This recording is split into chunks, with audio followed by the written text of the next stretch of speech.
Sir నమస్తే అండి. నమస్తే. సో చంద్రబాబు నాయుడు గారు అసలు ఆంధ్రప్రదేశ్కి అమరావతి రాజధానిగా ఉండాలని చెప్పి ఎందుకు ఎంచుకున్నారు? ఎందుకు ఎంచుకున్నారంటే వాస్తవానికి రాజధాని ఎప్పుడు ఎక్కడ ఎలా పెట్టాలనే దాని మీద 2014 ముందు చాలా తర్జనభర్జన జరిగాయి. ఇప్పుడు కాదు, అంటే తెలంగాణ ఉద్యమం ఉవ్వెత్తున లెగిసినప్పటి నుంచి కూడా కేంద్రం తెలంగాణ ప్రకటించదా, ప్రకటిస్తే ఆంధ్ర పరిస్థితి ఏంటి, ఆంధ్ర రాజధాని ఏంటి? జనరల్గా ఆంధ్ర రాజధాని అని కాకపోయినా అందరి దృష్టిలో మీరు ఒకసారి పాత వాళ్ళ తరం వాళ్ళని కదిలిస్తే ఆంధ్రప్రదేశ్ కూడా మద్రాసు రాష్ట్రం కింద ఉండేది. ఓకే, మద్రాసు రాష్ట్రం అందుకు సౌత్ ఎవరి నుంచి నార్త్ ఎవరు వెళ్ళినా మద్రాసి అనేవారు. సో అటు కేరళ కానీ కర్ణాటక కానీ తమిళనాడు ఆంధ్ర ఇవన్నీ కలిపి ఒకటే మద్రాసు ఉండేది. ఇండస్ట్రీలు కూడా అక్కడే ఉండేవి, ఫిల్మ్ ఇండస్ట్రీ కూడా అక్కడే ఉండేది. కాకపోతే తెలుగు వారికి వచ్చేసరికి మద్రాస్కి ఇక్కడ సెకండ్ ఆప్షన్ ఏదంటే బెజవాడ పేరు ఎక్కువ చెప్పేవారు. కోర్స్ దాన్ని విజయవాడ అంటున్నాం. అంటే ట్రాన్స్పోర్ట్ పరంగా కానీ లేబర్ పరంగా కానీ లారీల పరంగా అన్ని పరంగా కూడా చిన్న చిన్న స్మాల్ స్కేల్ ఇండస్ట్రీ అన్నీ కూడా బెజవాడ అనేవారు.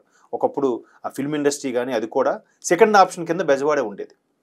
ఎప్పుడైతే 53లో ఆంధ్ర రాష్ట్రం అవతరించింది, 53లో ఆంధ్ర రాష్ట్రానికి రాజధానిగా కర్నూలు ఉండేది, 56లో ఆంధ్రప్రదేశ్ అయిన తర్వాత హైదరాబాద్ రాజధాని చేశారు. కోర్స్ మహానుభావుడు సర్దార్ వల్లభాయ్ పటేల్ దీనివల్ల నిజాం నవాబు పరిపాలించే దాన్ని కూడా తెలంగాణ మొత్తం ఈ ఆంధ్రప్రదేశ్లో కలిపి అప్పట్లో ఆంధ్రప్రదేశ్ అని పెట్టారు. అప్పుడే దాన్ని తెలంగాణ ఆంధ్రాగానో లేదంటే ఇంకేదో తెలుగు ప్రదేశ్ గాను ఇంకేదో పెట్టుంటే బాగుండేది. అక్కడ కొంత ఫీలింగ్ కూడా స్టార్ట్ అయ్యింది నాకు తెలిసినంత వరకు. సో ఆంధ్రప్రదేశ్ అంటే తెలుగు వాళ్ళను ఆంధ్రులు అంటారనే కాన్సెప్ట్లో మరి అది ఎక్కడ ఆ వర్డ్ పుట్టిందో లేదో తెలియదు. చాలామంది తెలంగాణలో ఒప్పుకోరు, ఆంధ్రులు అంటే కేవలం ఆంధ్ర వాళ్ళే, తెలుగు వాళ్ళు కాదు అని అంటారు. సో ఎవరి అభిప్రాయం వాళ్ళది. సో మొత్తానికి ఆంధ్రప్రదేశ్ అయిన తర్వాత హైదరాబాద్ రాజధానిగా వేశారు. ఎందుకు? హైదరాబాద్లో అప్పటికే ఆంధ్రాలో ఉండే చాలా నగరాల కన్నా హైదరాబాద్ పెద్ద నగరం, పురాతన నగరం. ఆల్రెడీ నవాబులు హయాంలో కొన్ని కట్టించినవి వాటిని అటు ఇటుగా మార్చి దాన్ని ప్రభుత్వ కార్యాలయాల కింద వాటి కింద వాడుకోవడం ఇవన్నీ జరిగాయి. సరే, మొత్తానికి హైదరాబాదు అనుకున్నారు. మరి ఎందుకో అప్పుడు కాంగ్రెస్ ప్రభుత్వం దాన్ని డిక్లేర్ చేసింది. ఇంకా అందరూ రాయలసీమ కానీ ఆంధ్ర కానీ తెలంగాణ ప్రతి ఒక్కరు కూడా పెట్టుబడులు ఇక్కడ పెట్టడం, బ్రతుకు తెరువుకి ఇక్కడే రావడం ఇవన్నీ జరిగాయి. తర్వాత కొంతమంది ఇండస్ట్రీ పెద్దలు ఏం చేశారంటే ఫిల్మ్ ఇండస్ట్రీకి సంబంధించి తమిళనాడులో తెలుగు వాళ్ళకి అంత ప్రాధాన్యత ఉండట్లేదని చెప్పి ఇట్లా హైదరాబాద్ కొంతమంది షిఫ్ట్ అవ్వడం. ఇక్కడ అక్కినే నాగేశ్వరరావు గారు కానీ లేదంటే సారథి స్టూడియోస్ ఆయన కానీ ఇట్లాంటి వాళ్ళు మెల్లమెల్లగా స్టూడియోలు ఇక్కడ స్టార్ట్ చేసిన తర్వాత మెల్లమెల్లగా ఇండస్ట్రీ వచ్చింది. తర్వాత రామోజీ ఫిల్మ్ సిటీ లాంటి మహా స్టూడియోలు కట్టిన తర్వాత పూర్తి స్థాయిలో ఇండస్ట్రీ హైదరాబాద్ షిఫ్ట్ అయిపోయిన తర్వాత ఇంక అందరూ హైదరాబాదు ఇది కానీ చేశారు. హైదరాబాద్ కానీ ఐటీ హబ్గా అన్నీ చేశారు. వికేంద్రీకరణ అనేది జరగలే. సర్లే అనుకున్నారు. కానీ తెలంగాణ ఉద్యమం ఎప్పుడైతే ఉవ్వెత్తున లేసిందో ఇప్పుడు ఆంధ్రప్రదేశ్ విడిపోతుంది. అయితే దాన్ని మళ్ళీ రాయలసీమను తెలంగాణ కలపాలా, రాయల తెలంగాణ చేయాలా అంటే ఇవన్నీ ఎందుకు చెప్తున్నానంటే ఇంత తతంగం ఉంది దీని వెనక. అంటే అమరావతిని ఎందుకు చూజ్ చేసుకోవాల్సి వచ్చింది దాని గురించి చెప్తున్నా. ఇక మరి తెలంగాణకు విడిపోయినప్పుడు తెలంగాణకి రాయలసీమను కలపాలా, రాయల తెలంగాణను కలపాలా. రాయల తెలంగాణను కలిపినప్పుడు రాయలసీమలో కొంత డిమాండ్ ఏం చేశారంటే మనకి కనీసం సముద్ర తీర ప్రాంతం ఏదో ఉండాలి కదా, నెల్లూరును ఒక్కటి మాతో కలిపి రాయల తెలంగాణగా చేయండి అని చెప్పి ఇంకొంతమంది డిమాండ్ తీసుకొచ్చారు. నెల్లూరు వరకు ఒక్క నెల్లూరు జిల్లా కలిపిన తెలంగాణ రాష్ట్రానికి ఏదో ఒక దాన్ని ఏమంటారు సముద్ర తీరం అనేది కలిసి వస్తుంది కదా అని ఒక హార్బర్ ఏదో తయారు చేసుకోవడానికి something what ever it may be. So అలాగే లేదు నెల్లూరు మళ్ళీ కోస్తా తీర ప్రాంతంలోకి వస్తుంది, అది మేము ఒప్పుకోమని చెప్పి ఆంధ్రులు రకరకాలుగా అయింది. మొత్తానికి అవే వద్దురా బాబు మా తెలంగాణ మాకు ఇవ్వండి అని చెప్పి వీలు కావడం, అటుపక్క సమైక్యం చేసినా కూడా పూర్తి స్థాయిలో ప్రతిఫలించలేకపోవడం, మొత్తానికి తెలంగాణ ప్రకటించారు. తెలంగాణ ప్రకటించాకనే అందుకే చాలా సందర్భాల్లో నేను చెప్పిన అంశం ఏంటంటే భారతదేశంలో ఏర్పడిన 29వ రాష్ట్రం ఏది అంటే నా దృష్టిలో ఆంధ్రప్రదేశ్. ఎందుకంటే తెలంగాణ అందరూ అనొచ్చు, తెలంగాణకు అన్నీ ఉన్నాయి, రాజధాని ఉంది. అంటే విడిపోవడం రాజధానితో విడిపోయింది. కాకపోతే రాజధాని 10 ఏళ్ళ వరకు ఉమ్మడి రాజధానిగా వాడుకోవచ్చు అని చిన్న క్లాజ్ ఏదో పెట్టినట్టున్నారు. అది మొన్న జూన్ 2తో అది కూడా అయిపోయినట్టు. సో ఇట్లా మొత్తానికైతే ఇప్పుడు ఆంధ్రప్రదేశ్కి రాజధాని లేదు. ఏంటి అప్పుడే 2014లో బైఫ్రికేట్ అయిపోయిన తర్వాత తెలంగాణ సెపరేట్గా ముఖ్యమంత్రి అయ్యారు. ఆంధ్రప్రదేశ్కి ఎవరు ముఖ్యమంత్రి అవుతారు? జగన్మోహన్ రెడ్డి గారు అప్పుడే జైలు నుంచి వచ్చి విపరీతంగా పాదయాత్రలు అవి ఇవి చేసినా కూడా జగన్మోహన్ రెడ్డి అనే వ్యక్తిని ప్రజలు నమ్మలేదో లేదంటే ఈయనకి పరిపాలన అనుభవం లేదు కాబట్టి పరిపాలన అనుభవం అండ్ మోర్ ఓవర్ చంద్రబాబు అనే వ్యక్తి good administrator, good visionary person అని ప్రజల్లో బాగా నమ్మారు, చంద్రబాబు గారికి పట్టం కట్టారు. సో ఆయన అనుకున్నట్టుగానే కాంగ్రెస్ ప్రభుత్వం ఉన్నప్పుడు కూడా ఎలా అంటే ఒంగోలు దగ్గర ఎక్కువ ప్రభుత్వ స్థలం ఉంది, అక్కడ పెడితే బాగుంటుంది, చాలామంది నాయకులు కూడా అక్కడ ల్యాండ్లు కొనుక్కున్నారని కూడా వార్తలు వచ్చాయి. దాంట్లో వాస్తవం ఎంత ఉందో తెలియదు కానీ అప్పుడే ది గ్రేట్ సచిన్ టెండూల్కర్ లాంటి వాళ్ళు కూడా నెల్లూరు దగ్గర ఒంగోలు దగ్గర ప్లేసులు కూడా కొన్నారు, జాగాలు కొన్నారు అని చెప్పి మరికొద్దిగా రియల్ ఎస్టేట్ భూమి పెరగడం ఇవన్నీ జరిగాయి. అనూహ్యంగా చంద్రబాబు గారు ఏం చేశారంటే ఇప్పుడు రాయలసీమ కర్నూలు అనంతపురం చూస్తే అటు ఆల్మోస్ట్ ఆల్ కర్ణాటక బార్డర్ అది. అక్కడ రాయలసీమలో అందరూ మ్యాక్సిమం ఏది అవసరమైనా ఏది హాస్పిటాలిటీకి సంబంధించి కానీ చదువులకు సంబంధించి కానీ ఉద్యోగాలకు సంబంధించి కానీ అటు బెంగళూరు వెళ్తారు లేదా చెన్నై వెళ్తారు, హైదరాబాద్ రారు. రాయలసీమ ఆ బార్డర్ వాళ్ళు ఎక్కువగా అంటే నేను అబ్జర్వ్ చేసింది. సరే ఇటు వైజాగ్ పెట్టాలనుకోండి క్యాపిటల్, వైజాగ్ పెట్టాలంటే వైజాగ్కి విజయనగరం మధ్యలో స్థలాలు ఉన్నాయి కానీ పూర్తి స్థాయిలో ఎంత స్థలం లేదు. అండ్ మోర్ ఓవర్ అంత ఎక్విజిషన్ చేయడానికి ఛాన్సెస్ తక్కువ. ఎందుకంటే విశాఖపట్నము కానీ కొన్ని ఈ ఉత్తరాంధ్ర ఏవైతే ఉన్నాయో ఈ మహానగరాలన్నీ కూడా తూర్పు కనుమలకి తీర ప్రాంతంగా మధ్యలో ఉన్నాయి. తూర్పు కనుమలు అంటే ఐడియా ఉంది కదా మీకు, ఇండియా మ్యాప్కి మనకి తూర్పు కనుమలు ఇలాగ ఉంటాయి, పశ్చిమ కనుమలు ఇలాగ ఉంటాయి. ఇవన్నీ కలిసిన దగ్గరే నీలగిరి కొండలు ఏమో అంటారు సంథింగ్, అందులోనే ఆ ఎండింగ్లోనే ఊటీ ఎక్కడో అంటారు, నాకు కరెక్ట్గా ఐడియా లేదు. సో ఈ తూర్పు కనుమలకి తీర ప్రాంతం మధ్యలో ఉండి విశాఖపట్నం, ఈ శ్రీకాకుళంలో కొంత ప్రాంతాలు, విజయనగరం జిల్లాలో కొంత ప్రాంతాలు ఉన్నాయి. సో అక్కడ తీర ప్రాంతం ఒకవైపు అడ్డు అయిపోవడం వల్ల ఎంత ప్లేస్ వరకు ఆక్యుపై చేయగలరు, ఎంతవరకు గవర్నమెంట్ ల్యాండ్ ఉన్నా కూడా ప్రైవేట్ స్థలం ఎంతవరకు తీసుకోగలరు? ఇంకా ఆప్షన్ లేదు. ఉన్నది ఒకటే ఆప్షను ఇక్కడ విజయవాడ, అదే మంగళగిరి, అమరావతి, ఏదైతే ఇప్పుడు అమరావతికి రీజన్ అన్నారో అక్కడ ఎక్కువ స్థలం ఉంది. ఎంత స్థలం ఉందంటే నాకు తెలిసి 30,000 ఎకరాల వరకు ల్యాండ్ ఎక్విజిషన్ చేశారట, అది కూడా ఒప్పించి. సో ఇంకా అదొక్కటే ఆప్షన్ ఉంది కాబట్టి అమరావతిని ఒప్పుకున్నారు. అమరావతిని చేద్దామని ఎప్పుడైతే తలంపు వచ్చిందో దానికి తర్వాత కొన్ని శాస్త్రాల్లో కూడా కొంతమంది వేద పండితుల్ని అలాగే కొంతమంది సినిమా దర్శకులను కూడా, రాజమౌళి లాంటి వ్యక్తులను కూడా కన్సల్ట్ చేశారు కదా, గుర్తుందో లేదు మీకు, తీసుకొచ్చి చూపించి దీన్ని అమరావతి విశ్వనగరంగా తయారు చేయాలంటే ఏంటి, ఎలా డెవలప్ చేయాలి, ఎలాగా రోడ్లు డిస్కషన్ చేస్తే ఎలా బాగుంటుంది. ఎందుకంటే రాజమౌళి ఒక విజన్తో, ఇప్పుడు ఆయన డైరెక్టర్ అయినంత మాత్రాన ఆయన గ్రాఫిక్ చేయకపోవచ్చు, కానీ నాకు ఇది ఇలా కావాలబ్బా, ఇది ఇప్పుడు బాహుబలి సినిమా ఉంది, ఇక్కడ ఈ కోట ఇలా కావాలి, ఇక్కడ రోడ్స్ ఇలా ఉండాలి అని ఒక విజనరీతో చెప్పి చేయించుకునేదే కదా అదంతా గ్రాఫికల్గా అయినా. సో ఇక్కడ కూడా మీరు ఎలా చేస్తే బాగుంటుంది అని ఆయన సజెషన్ తీసుకున్నాడు. చాలామంది దాన్ని ఏమంటారు హార్టికల్చర్స్ వాడిని, తర్వాత ఈ కన్స్ట్రక్షన్ సంబంధించిన వాళ్ళని కలిశారు, చాలా ఇన్ఫ్రాస్ట్రక్చర్స్ ఉన్న పెద్ద పెద్ద కంపెనీలకు కూడా పిలిపించి ఎట్లా అయితే బాగుంటుందో కూడా చంద్రబాబు గారు చేయించారు.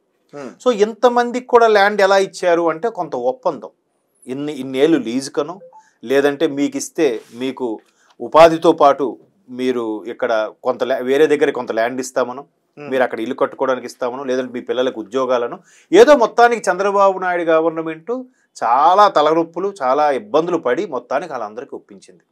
ఒకరు ఇద్దరు కాదు, 30,000 ఎకరాల ఎక్విజిషన్ అంటే కనీసం 30,000 మందైనా ఉండరా రైతులు ఉంటారుగా.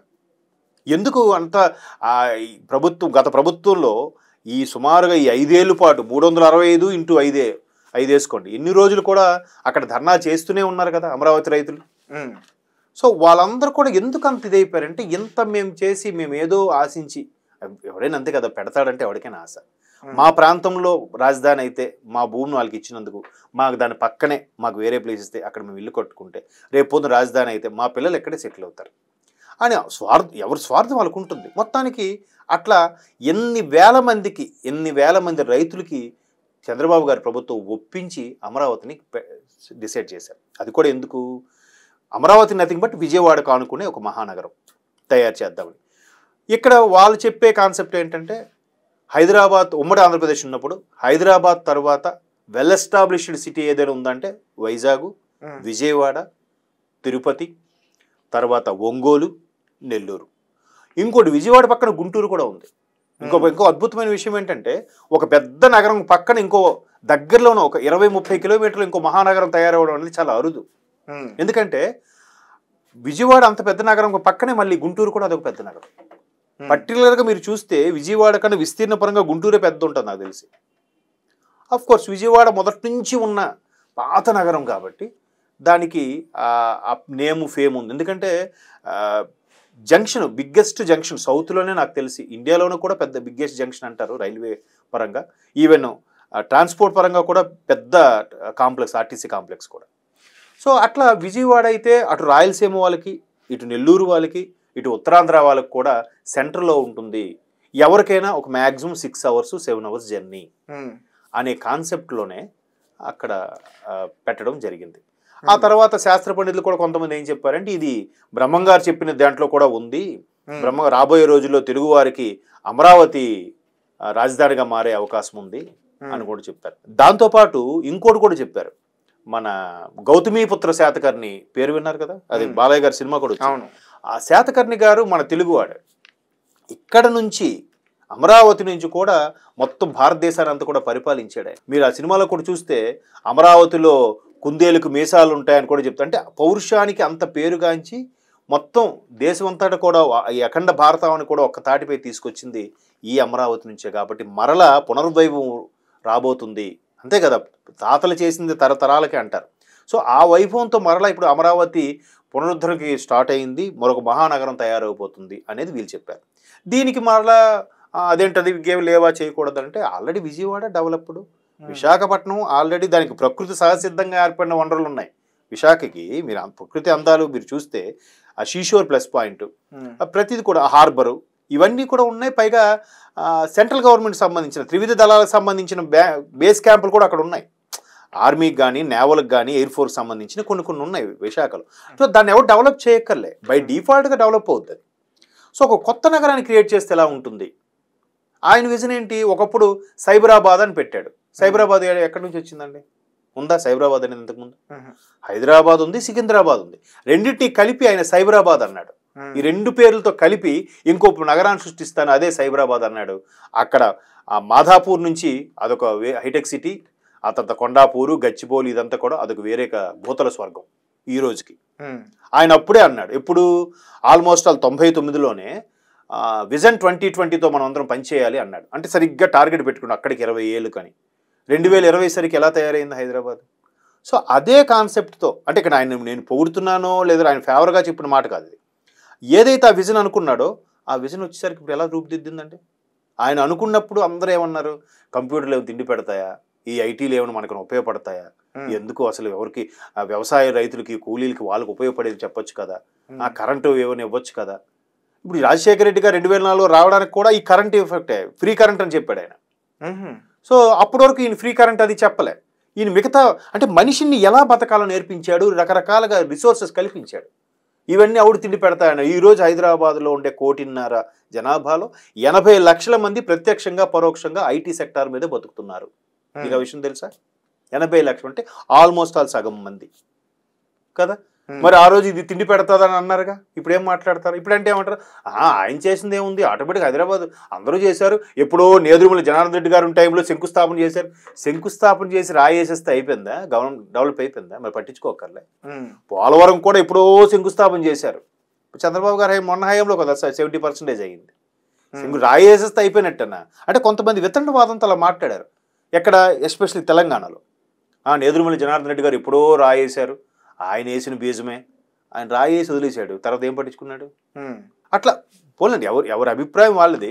సో ఇలాగా అన్ని అయిన తర్వాత ఓకే, మనం అక్కడ సైబరాబాద్ అంటే ఒక మహానగరాన్ని నిర్మించి, ఇప్పుడు అందుకే కదా కమిషనరేట్లు 4 ఉన్నాయి కదా, హైదరాబాదు, సికింద్రాబాదు, సైబరాబాద్ కూడా ఉంటుంది కమిషనరేట్, ఐడియా ఉందా? సో సైబరాబాద్ కమిషనరేట్ ఎలా ఏర్పడింది? దీనివల్లే. సో అలాగే ఇప్పుడు కూడా ఒక సెపరేట్గా ఒక నగరాన్ని క్రియేట్ చేద్దాము, విజయవాడకు ఆనుకునే అవ్వచ్చు, లేదా అమరావతి అని. ఆల్రెడీ అమరావతి అనే ఊరు ఉంది, గ్రామం అది. అమరేశ్వరుడు అంటే పంచారామ క్షేత్రాల్లో అదొక ఆలయం, తెలుసు కదా. పంచరామాలు భీమవరము, పాలకొల్లు, సామర్లకోట, ఇంకోటి 4 గోదావరి జిల్లాలో ఉన్నాయి. ఇదొక్కటి అమరావతి ఒక్కటి గుంటూరు జిల్లాలో ఉంది. మీకు ఐడియా ఉందా? మీరు గోదావరి జిల్లాలో కదా, మీకు ఐడియా ఉండి ఉంటుంది. సో 5వ పంచారామ క్షేత్రం అమరావతి, అక్కడ అమరేశ్వరుడు. సో ఆ అమరావతి అమరేశ్వరుడు ఆశీస్సులు ఉన్నాయి. పైగా గౌతమీపుత్ర శాతకర్ణి ఉన్నప్పుడు కూడా ఇక్కడి నుంచి ఆయన పరిపాలన చేశాడు. ఎందుకంటే డైరెక్టర్ క్రిష్ కూడా ఆయన ఇంటర్వ్యూలో చెప్పాడు, ఇప్పటికీ వాటి ఆనవాలు ఉన్నాయి అమరావతిలో. ఆ శకలా వెతికి తీస్తే దొరికాయంట.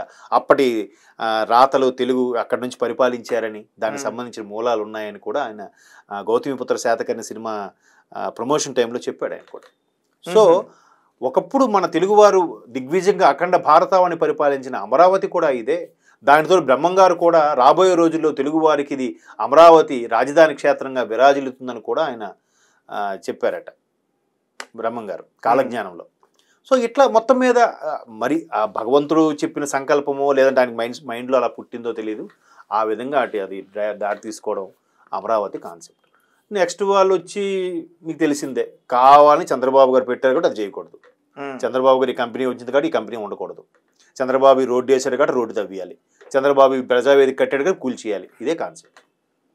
సో మరలా ఇప్పుడు అమరావతి ఎస్టాబ్లిష్ అయితే బాగుంటుంది. ఎందుకంటే మొన్నటి వరకు కూడా మా అబ్బాయి సోషల్ బుక్లో కూడా మ్యాప్ పాయింట్ ఉంటుంది కదా, ఇండియా మ్యాప్లో రాష్ట్రాల పేర్లు రాజధాని పేర్లు ఇచ్చాడు. ఆంధ్రప్రదేశ్కి వచ్చేసరికి రాజధాని పేరు ఇవ్వలే. ఎందుకు వాడికి తెలియదు మ్యాప్ పాయింట్ తయారు చేసిన వాడికి, వైజాగ్ రాయాలా, విజయవాడ రాయాలా, కర్నూలు రాయాలా అని. సో ఇప్పుడు మళ్ళీ అమరావతి రూపుదిద్దుకుంటే బాగుంటుంది.